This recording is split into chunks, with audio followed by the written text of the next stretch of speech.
New York की एक महिला नजमा खान ने हिजाब डे मनाने का कैंपेन शुरू किया।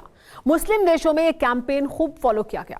1 फरवरी को वर्ल्ड हिजाब डे मनाया जाने लगा, तो वहीं यूरोप के कई देश इसी दिन यानी 1 फरवरी को ही नो हिजाब डे मनाते हैं। यानी एक तरफ हिजाब का समर्थन है तो दूसरी तरफ हिजाब का विरोध। हिंदुस्तान में भी अब यही स्थिति देखने को मिल रही है। कर्नाटक समेत देश के कई हिस्सों में हिंदू संगठन शैक्षणिक संस्थानों में हिजाब पहनने के खिलाफ हैं। केंद्रीय मंत्री गिरिराज सिंह ने तो ग़ज़वा-ए हिंद तक का कनेक्शन जोड़ दिया है। भारत में हिजाब विवाद का जैसे जैसे विस्तार हो रहा है, वैसे वैसे पाकिस्तान अपनी जहरीला प्रोपेगेंडा मशीनरी को और धार दे रहा है। आखिर पाकिस्तान को हिजाब विवाद से क्या फायदा हो सकता है? देखिए टेली सीरीज का ये एपिसोड, घात, एक्ट ऑफ डिस्गस्ट।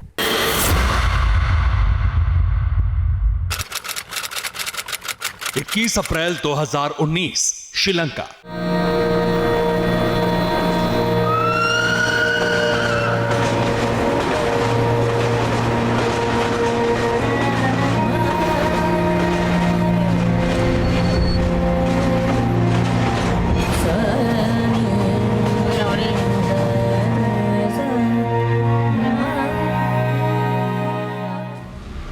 वो ईस्टर का संडे था। ये क्रिसमस के बाद ईसाइयों का सबसे पवित्र त्योहार माना जाता है। श्रीलंका के चर्चों में भारी भीड़ जुटी थी। किसी को नहीं पता था कि इस दिन लिट्टे के खात्मे के बाद श्रीलंका में सबसे बड़ा टेरर अटैक होने वाला है। आतंकवादियों ने श्रीलंका के 3 शहरों के 3 चर्च और 3 लग्जरी होटल में सीरियल ब्लास्ट कर दिया।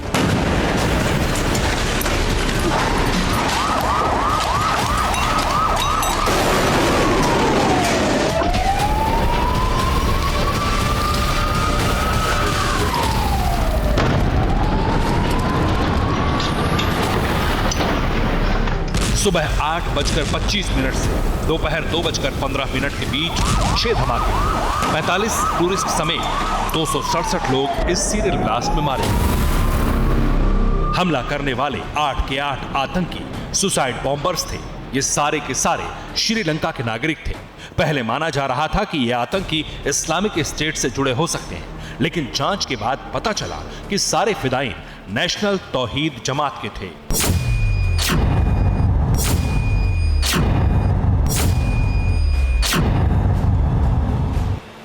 इतने बड़े आतंकी हमले के बाद श्रीलंका की सरकार सहम गई। ताबड़तोड़ सर्च ऑपरेशन शुरू कर दिए गए। विपक्ष ने सुरक्षा को लेकर सिरिसेना सरकार पर इतना हल्ला बोला कि उसी साल सरकार बदल गई।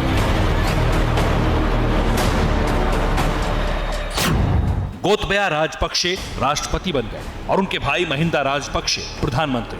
ईस्टर बॉम्बिंग की वजह से गुस्साए बौद्धों और ईसाइयों को शांत करने के लिए राजपक्षे सरकार के minister of public security Sarath Weerasekara ने बड़ा फैसला किया। अप्रैल 2021 में कैबिनेट ने सार्वजनिक जगहों पर बुर्के पर टोटल बैन लगाने का प्रस्ताव पास कर दिया। इसके अलावा शरथ वीरासेकरा ने यह भी कहा कि बहुत जल्द श्रीलंका में 1000 से ज्यादा मदरसों और इस्लामिक स्कूलों को बंद कर दिया जाएगा। 2.25 करोड़ की आबादी वाले श्रीलंका में मुसलमानों की तादाद 10% है। कैबिनेट के प्रस्ताव पर हंगामा तो खूब हुआ, लेकिन सरकार के तेवर नहीं बदले। इस्लाम का झंडा बरदार बनने की हसरत पालने वाला पाकिस्तान श्रीलंकाई सरकार के फैसले को बदलने के लिए चीन के पास गया। जिनपिंग के आगे हाजिरी दी, गिड़गिड़ाना रंग लाया। श्रीलंका सरकार को कहना पड़ा कि बुर्का पर बैन तुरंत नहीं लगाएंगे, पहले मसौदा तैयार करेंगे, फिर प्रस्ताव पास करेंगे। अतीत के इन पन्नों को आपकी नजर से हमने इसलिए गुजारा क्योंकि कर्नाटक के हिजाब विवाद को ग्लोबल एजेंडा बनाने के लिए पाकिस्तान ने अब अपने खालिस्तानी गुलाम का दरवाजा खटखटाया।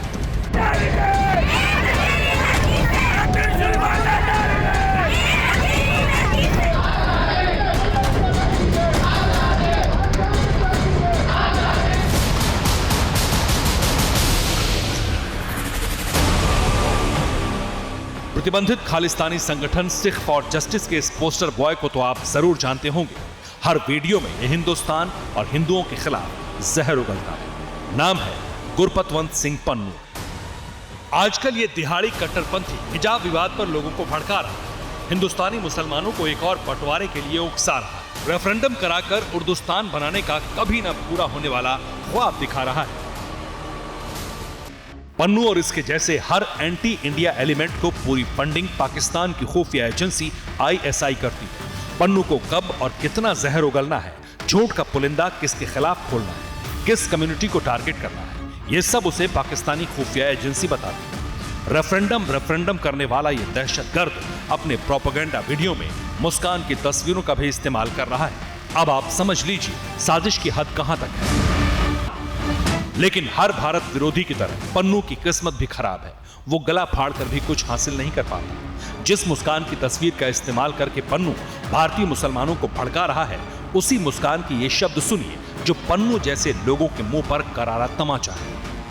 मैं कोई कैस्टिज्म नहीं कर रही कि अब मुसलमान है वो हिंदू है, मैं कुछ वैसा नहीं कर रही। मैं अपने राइट्स के लिए फाइट कर रही हूँ, मैं अपने एजुकेशन के लिए फाइट कर रही हूँ। इधर स्टेटस डाल के हिंदू मुसलमान के बीच में लड़ाई मत करो। आई रिक्वेस्ट सबको कि कुछ भी उल्टा सीधा स्टेटस मत डालो। मैं अपने एजुकेशन के लिए फाइट कर रही हूँ, दैट्स इट।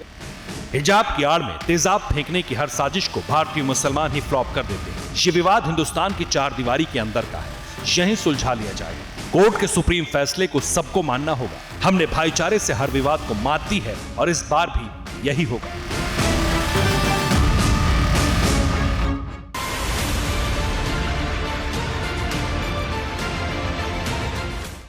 अड़ी सोमवार से शुक्रवार शाम 6 बजे सिर्फ TV9 भारतवर्ष पर।